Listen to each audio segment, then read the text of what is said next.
ጤና ይስጥልኝ አድማጭ ተመልካቾቻችን መላው የአማራ ሕዝብ ይህ መልእክት የምናቀርብላችሁ ከአማራ ፋኖ መረጃ ማዕከል ወይም from Amhara Fano Information Center ነው። መልእክቶቻችንንም እንደሚከተለው እናቀርብላችኋለን። መልካም ቆይታ።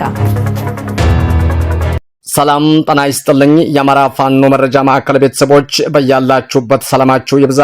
ሰሞንኛ መረጃዎችን ይዘንላችሁ መተናል። ፋኖ ሚዲያዎች ነን።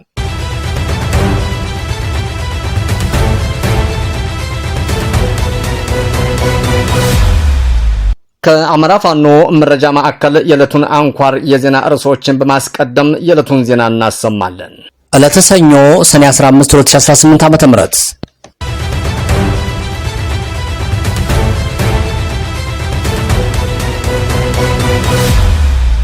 በባሶና ወረዳ በብልጽግና ጥምር ጦር ላይ አስደናቂ እርምጃ መወሰዱን የሸዋ ጠቅላይ ግዛት አሳምነው ዕዝ አስታወቀ።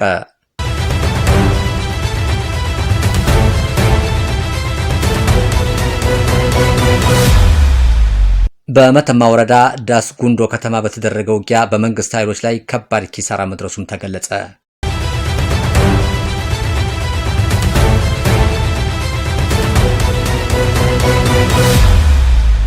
በዳውንት ወረዳ በተደረገው ውጊያ የጥምር ጦር ሰራዊት ከፍተኛ ኪሳራ እንደደረሰበትና አካባቢውን በእሳት አቃጥሎ መሸሹንም የፋኖ ዕዝ አስታወቀ።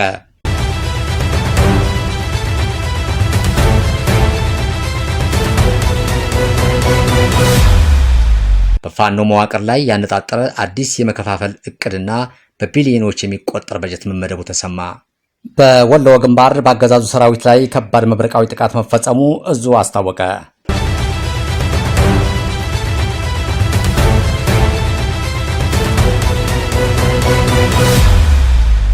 ውድ የአማራ ፋኖ መረጃ ማዕከል አድማጮቻችንና ተመልካቾቻችን የዕለቱን ዝርዝር ዜናዎች በሚከተለው መልኩ ስለሚቀርቡ እንድትከታተሉን እንጋብዛለን።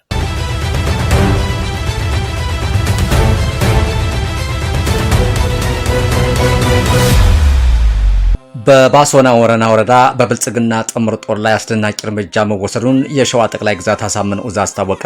በአማራ ፋኖ ብሔራዊ ንቅናቄ ሸዋ ጠቅላይ ግዛት አሳምነው ዕዝ አጼ ዘርዓ ያዕቆብ ኮር የነጎድጓድ ክፍለ ጦር ስር የሚንቀሳቀሱ የፋኖ ሰራዊትና የአባት አርበኞች ሰኔ 13 2018 ዓ.ም በደብረ ብርሃን ዙሪያ በሚገኘው ባሶና ወረዳ ልዩ ስሙ ጨርቆስ በተባለ ቦታ ላይ በወሰዱት እርምጃ በብልጽግና ጥምር ጦር ላይ ከፍተኛ ድል መቀዳጀታቸውንም የግንባር መረጃዎች ጠቅሰው የዕዙ ህዝብ ግንኙነትም አስታውቋል።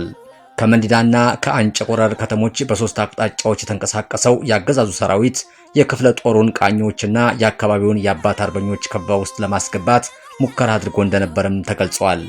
ሆኖም ያሰበው ሳይሳካለት ቀርቶ ራሱ ከበባ ውስጥ መግባቱንና ከሌሊቱ 10 ሰዓት ጀምሮ እስከ ቀኑ 6 ሰዓት ተኩል ድረስ በቆየው ከባድ ውጊያም ከፍተኛ ምት የመንግስት ኃይልም እንደደረሰበትም ተመልክቷል። በዚህ ውጊያ ከ10 በላይ ያገዛዙ ሰራዊት አባላት መሞታቸውና ከ17 በላይ የሚሆኑ ደግሞ በጽኑ መቁሰላቸውም ታውቋል።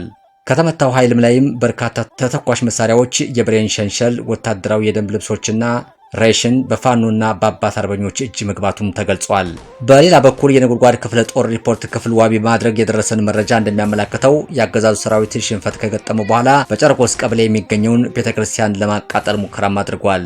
ድርጊቱ የተቃወሙትም በልመና ለመከላከል የሞከሩ የሃይማኖት አባቶች ላይም ድብደባና ዘረፋ የተፈጸመባቸው ሲሆን 4 ንጹሃን ዜጎችን መረሸናቸውም ታውቋል። ይህንን ድርጊት ተከትሎ የአካባቢው ነዋሪዎች ከፍተኛ ቁጣን የገለጹ ሲሆን ከእንግዲህ ራሳቸውን ለመከላከል ትግሉን ወደ ህዝባዊነት እንደሚቀይሩት ማስታወቃቸውንም የአጼ ዘርዓ ያዕቆብ ኮር ህዝብ ግንኙነት ክፍል የላከው መረጃም ያመለክታል። በመተማ ወረዳ ዳስ ጉንዶ ከተማ በተደረገው ውጊያ በመንግስት ኃይሎች ላይ ከባድ ኪሳራ መድረሱም ተገለጸ። በአማራ ክልል ጎንደር ጠቅላይ ግዛት መተማ ወረዳ ስር በሚገኘው ዳስ ጉንዶ ከተማ ትናንት ሰኔ 13 ቀን 2018 ዓ.ም በተደረገ ለአስጨራሽ ውጊያ በመንግስት መከላከያ ሰራዊት ላይ ከፍተኛ የሰውና የቁሳዊ አካል ኪሳራ መድረሱንም የአማራ ፋኖ ብሔራዊ ንቅናቄ ጎንደር ጠቅላይ ግዛት በላይ ዘለቀ ዕዝ መይሳው ካሳ ሁለተኛ ኮር ካራማራ ክፍለ ጦር ቃል አቀባይ አስታውቋል።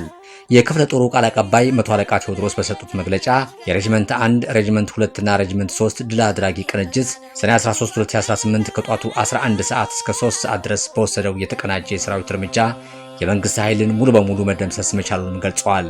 በተጨማሪም መግለጫው ላይ ቀደም ሲል የአርበኛ መቶ አለቃ ደጀኔ መንግስቱን ህይወት እንዲያልፍ ምክንያት ሆኖ ባቡ አላየው የተባለ ግለሰብ በአርበኛ ፍንታሁን ገበየው ስር በሚንቀሳቀሱት ታጋዮች ሰኔ 13 2018 ዓ.ም እርምጃ እንደተወሰደበትም ተጠቅሰዋል።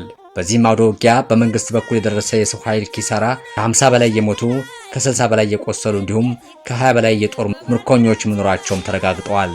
በአውደ ውጊያው የተማረኩ የቡድንና የነፍስ ወከፍ መሳሪያዎች ከ50 በላይ የክላሽንኮቭ ክላሽ መሳሪያዎች፣ 2 የብሬን መሳሪያዎች፣ 1 M40 ንፋስ መውጫ ፈንጂ ወርዋሪ፣ 1 የስናይፐር መሳሪያ ሲሆን የተገኘ ከ10,000 በላይ የክላሽ ተተኳሽ ጥይቶችም ገቢ ሆነዋል። በዳውንት ወረዳ በተደረገ ውጊያ የጥምር ጦር ሰራዊት ከፍተኛ ኪሳራ እንደደረሰበትና አካባቢውን በእሳት አቃጥሎ መሸሹንም የፋኖ እዝ አስታወቀ። በወሎ ቤተ አማራ ፋኖ ብሔራዊ ንቅናቄ ምኒልክ እዝ ስር የሚንቀሳቀሰው የ106ኛ ኮር 31ኛ ስንጥቅ ክፍለ ጦር በዳውንት ወረዳ በነበረ ውጊያ በመንግስት ሰራዊት ላይ ከባድ ጥቃት ማድረሱንና የሰራዊቱ አባላትንም አካባቢውን በእሳት አቃጥሎ መሸሹም ተገልጿል። በዳውንት ወረዳ በቀበሌ 9 ልዩ ስሙ ሰንተል በተባለ ቦታ ላይ በወጣው መረጃ መሰረት በሰልፍ ሲንቀሳቀስ በነበረ የመንግስት ሰራዊት ላይ የ31ኛ ሰንጥቅ ክፍለ ጦር አካል የሆነችው ሻለቃ 1 መብረቃዊ ጥቃት ሰንዝራለች። በዚህም ጥቃት በርካታ የመንግስት ሰራዊት አባላት መሞታቸውና መቁሰላቸውን የህዙ መረጃም ያመለክታል።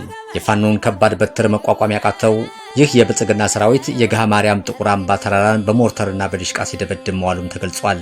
ከዚህም በተጨማሪ በአብሪ ተተኳሽ ጥይቶች አማካኝነት በተራራውና በአርሶ አደሩ የግጦሽ መሬቶች ላይም ቃጠሎ በመፈጸሙ መሸሹ ተጠቅሷል። ዜናው አየር ላይ እስከዋለበት ሰዓት ድረስም የዳውንት ወረዳ አመራሮችን ተባባሪ በሆኑበት በዚህ የቃጠሎ አደጋ በተራራውና በደኑ ውስጥ የሚገኙ የዱር እንስሳትና እጽዋትም ከፍተኛ ጉዳት እየደረሰባቸው እንደሚገኝም ተነግሯል። የህዝቡ መግለጫ ማክሎም ድርጊቱን በአማራ ህዝብ በተፈጥሮና በእንስሳት ሀብት ላይ የተሰነዘረ የጥፋት ተግባር ሲል ኮንኖታል። ሰኔ 14 2018 ዓ.ም የተመዘገበው ይህንን ውጊያ በተመለከተ ከገለልተኛ ወገንም ሆነ ከመንግስት በኩል የተሰጠ ተጨማሪ ማብራሪያ የለም። በፋኖ መዋቅር ላይ ያነጣጠረ አዲስ የመከፋፈል እቅድና በቢሊዮኖች የሚቆጠር በጀት መመደቡ ተሰማ። የመረጃ ምንጮቻችን ዋቢ ማድረግ በደረሰን የውስጥ መረጃ መሰረትም በጎንደር ቀጠና የሚገኘውን የፋኖ መዋቅር ለመከፋፈልና ለመነጣጠል ያለመ አዲስ የመንግስት እቅድ መውጣት ተሰምቷል። ለዚሁ ስምሪትም በሰሜን አማራ ቀጠና የበላይ እዝ አስተባባሪነት የተመደቡ ከፍተኛ የሥራ ኃላፊዎችና የተመደበላቸውን የገንዘብ በጀትን በተመለከተ ወልቃይትን ጨምሮ በዚሁ አካባቢ ለሚከናወነው ስራ በወይዘሮ ዝናሽ ታያቸው 1.5 ቢሊዮን ብር በጀት ተመድበዋል። በደቡብ ጎንደር ቀጠና ለደህንነትና ለዲፕሎማሲ ስራዎች ለሚንቀሳቀሱት ለአቶ ታዬ አጽቀ ሥላሴ በተመሳሳይ 1.5 ቢሊዮን ብር ሲመደብላቸው በመተማና ቋራ አካባቢ ለሚንቀሳቀሱ ለአቶ አገኘው ተሻከር 1.5 ሚሊዮን ብር በጀት ተለይቶ ተልኮ መሰጠቱ ታውቋል። የዚህ ስምሪት ዋና ዓላማ የጎንደርን የፋኖ መዋቅር በተለያዩ ምክንያቶች ለሶስት ቦታ በመክፈል በመካከላቸው ያለውንም ግንኙነትና መግባባትን ማቋረጥ እንደሆነም መረጃው ያመለክታል። በአራቱም ቀጠናዎች ላይ በተመሳሳይ መልኩ በቢሊዮኖች የሚቆጠር ገንዘብ ተመድቦ እንቅስቃሴ መጀመሩንም የተገለጸ ሲሆን የሌሎች አካባቢዎች ዝርዝር በቀጣይ ይፋ የምናደርግ ይሆናል። ይህ በእንዲህ እንዳለ የወቅቱን የክረምት ስጋት ለመቀነስና ለፕሮፓጋንዳ ስራ እንዲያግዝ በተለይም ገንዘብ በመክፈል ታማኝ የሚሆኑ የፋኖ አባላትን የመመልመል ስራም የተሰራ መሆኑን ተጠቁሟል። ይህንን የሚዲያና ፕሮፓጋንዳ ዘመቻ በበላይነት እንዲመሩ የተመደቡት አቶ ዳንኤል ክብረት ሲሆኑ ለዘርፉም ከፍተኛ በጀት መፍሰስ ማድረጉንም የውስጥ አርበኞች አረጋግጠዋል።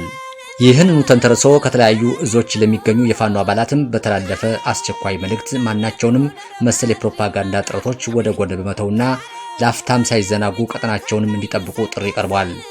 የቴዎድሮስ ልጆች የተባሉት የአካባቢው ኃይሎችም በመካከላቸው ልዩነት ቢኖርም እንኳን በውስጥ ውይይት እንዲፈቱትና በአንድነት ሆነው ታሪክ እንዲሰሩ ከቦታው የደረሰ መልእክትም ያመላክታል። በወሎ ግንባር በአገዛዙ ሰራዊት ላይ ከባድ መብረቃዊ ጥቃት መፈጸሙ እዙ አስታወቀ። የአማራ ፋኖ ብሔራዊ ንቅናቄ ወሎ ቤተ አማራ ምኒልክ ዕዝ 102ኛ ኮር 49ኛ ክፍለ ጦር 2ኛ ሻለቃ በአገዛዙ ሰራዊት ላይ ከፍተኛ መብረቃዊ ጥቃት መፈጸሙ የፋሽስቱ አብይ አህመድ ሰራዊት የጥቃት ሙከራ ሙሉ በሙሉ ማክሸፉን የእዙ የህዝብ ግንኙነት መምሪያም አስታውቋል። እንደዙ መግለጫም ከሆነ ሰኔ 14 2018 ዓ.ም የአገዛዙ ሰራዊት ያለ የሌለ ኃይሉን በመያዝ ከቆብዬ ከተማ በመነሳት በበርካታ አቅጣጫዎች በፋኖ ኃይሎች ላይ ጥቃት ለመፈጸም እንቅስቃሴ ማድረጉም ነበር። ይህ ወራሪ የብልጽግና ኃይልም ቦሮ፣ ቃሊም፣ ቀያፈር ከአሰገዳ ወደ ጭራሮ አምባ በኩል ወረራ አካሂዶ ለማለፍ ሙከራ ቢያደርግም የ49ኛ ክፍለ ጦር 2ኛ ሻለቃ ባደረገው የተቀናጀ መልሶ ማጥቃት ውጊያም ወደ መጣበት እንዲመለስም ተገደዋል። በዚህ አውደ ውጊያም የብልጽግና የጥፋት ቡድን ላይ ከባድ የተባለ የሰው ኃይል ጉዳት፣ ሙትና ቁስለኛም እንደደረሰበትና የቆሰሉት ወታደሮችም እንኳን ሳይሰበስቡ ወደ ወልዲያና ጎብዬ ከተሞች ለመሸሽም መገደሉንም መግለጫው ጠቅሰዋል። በዚህ የውጊያ አጋጣሚ የ102ኛ ኮር በአሁኑ ወቅት ቃሊም፣ ቦህሮ፣ ሳንቃ ከተማ የመሳሰሉ ሰፊ የገጠርና የከተማ ቀበሌዎችን መቆጣጠሩን ገልጸዋል። በቦህሮና በቃሊም በነበረው የአውደ ውጊያም ግንባር ላይ ከ49ኛ ክፍለ ጦር በተጨማሪ የ11ኛ ክፍለ ጦር ቃኝ ኃይሎችም ከወንድሞቻቸው ጎን ተሰልፈው ውጊያውን በበላይነት ማጠናቀቃቸው የኮር የህዝብ ግንኙነት መምሪያ አረጋግጧል። የዓይን እማኞችም ዋቢ ማድረግ የወጣው መረጃ እንደሚያመላክተው ይህ ውጊያ የአማራ ህዝብ የህልውናና የፖለቲካ ጥያቄዎችን በኃይል ለመደፍጠጥ የሚሞክሩ አካላት ትምህርት የሰጠ አውደ ውጊያ ነበር ተብሏል። የጠላት ኃይል በከሰም ከበባ ውስጥ መውደቁ ተገለጸ። የአማራ ፋኖ ብሔራዊ ንቅናቄ ሸዋ ጠቅላይ ግዛት አሳምነው እዝ በሀገረ ማርያም ከሰም ወረዳ የተከፈተበትን የጠላት ወረዳ በማክሸፍ ከበባ ውስጥም አስገብቶታል። በሸዋ ጠቅላይ ግዛት ተጉለትና ቡልጋ አውራጃ በሀገረ ማርያም ከሰም ወረዳ ፋኖን ለመደምሰስ በሚል ቀቢጸ ተስፋ የተንቀሳቀሰው የአገዛዙ ጥምር ጦር ከፍተኛ ሰብአዊና ቁሳዊ ኪሳራም አስተናግዷል። ከተለያዩ የሸዋ አካባቢዎች የተሰበሰበውን ኃይል በ42 ተሽከርካሪዎች በመጫን ለወራሪ ተሰማርቶ የነበረው የጠላት ኃይል በፋኖ ቀለበት ውስጥ ዘውሎ ገብቶ ቀርቷል። መነሻውን ከወረዳው መዲና ሾላ ገበያ በማድረግ ፋኖ በሚንቀሳቀስባቸው 5 ቀበሌዎች ማለትም ጎርፎ፣ ስችት፣ ቅዱስጌ፣ ዮላና ዛላ ዘንበላ፣ በሌላኛው ግንባር ደግሞ መነሻውን ምንታምር ከተማ ማድረግ ወደ አከርሚት ቀበሌ የሚንቀሳቀሰው የብልጽግና ሰራዊት ያልጠበቀ ወጥመድም ገጥሞታል። ይህንን የጥፋት ኃይልም በአሳምነው እዝ በከሰም ኮር ስር በሚገኙ የነበልባል ክፍለ ጦሮች ቃኝ ሻለቃና የኃይለ ማርያም ማሞ ክፍለ ጦር ሙሉ የሰራዊት አባላትም በጋራ በመሆን የጠላትን እቅድም አክሽፎታል። በዚህም አውደ ውጊያ የጠላት ወራሪ ኃይሎችም የፋኖን ክንድ መቋቋም አቅቶት ከማጥቃት ወደ መከላከል ለመግባትም ተገደዋል። በአሁኑ ሰዓት ይህን የጥፋት ኃይልም በፋኖ ከበባ ውስጥ ሆኖ ተራራማ ቦታዎችን ይዞ በመከላከል ውጊያ ላይ የሚገኝ ሲሆን ጦርነቱ ዜናው እስከተጠናከረበት ሰዓት ድረስም እንደቀጠለም ነው። በተያያዘ ዜና የነጎድጓድ ክፍለ ጦር የሕክምና ባለሙያዎችም አስመረቀ። በሌላ በኩል የአማራ ፋኖ ብሔራዊ ንቅናቄ አጼ ዘርዓ ያዕቆብ 1ኛ ኮር ነጎድጓድ ክፍለ ጦር ላለፉት ተከታታይ ወራትም በንድፈ ሐሳብና በተግባር ያሰለጠናቸውን የሕክምና ባለሙያዎችም በድምቀት አስመርቋል። ይህ ስልጠና በክፍለ ጦሩ ውስጥ የነበረውንም የሕክምና ባለሙያዎች እጥረት በከፍተኛ ደረጃም እንደሚቀርፍም ተገልጿል። የስልጠና ተቋሙ ስያሜና ታሪካዊ ሴትም የነጎድጓድ ክፍለ ጦር ዋና መሪ አርበኛ አምባሳደር ጌጤ የምረቃ ስነ ስርዓቱ በንግግር የከፈቱ ሲሆን የስልጠና ተቋሙ ታላቁን የሕክምና ሊቅ ለመዘከርና ለማክበር ፕሮፌሰር አስራት የሕክምና ቡድን ተብሎ መሰየሙንም ይፋ አድርገዋል። የፕሮፌሰር አስራትን አጭር የህይወት ታሪክና ለአማራ ህዝብ የከፈሉትን መስዋዕትነትም አብራርተዋል። ሰሞነኛ መረጃዎቻችን እነዚህ ነበሩ። የአማራ የህልውና ተጋድሎ ተጠናክሮ ይቀጥላል። ቸርን ሰንብት። በድጋሚ የአማራ ፋኖ መረጃ ማዕከል ቤተሰቦች በቀረበላችሁ መረጃዎች ላይ ሀሳብ አስተያየት እንድትሰጡ በትህትና እንጠይቃለን። ሰናይ ጊዜ እንዲሆንላችሁ እንመኛለን። በተጨማሪ ላይክ፣ ሼር፣ ኮሜንት፣ ሰብስክራይብ እንድታደርጉልን በትህትና እንጠይቃለን። አመሰግናለሁ።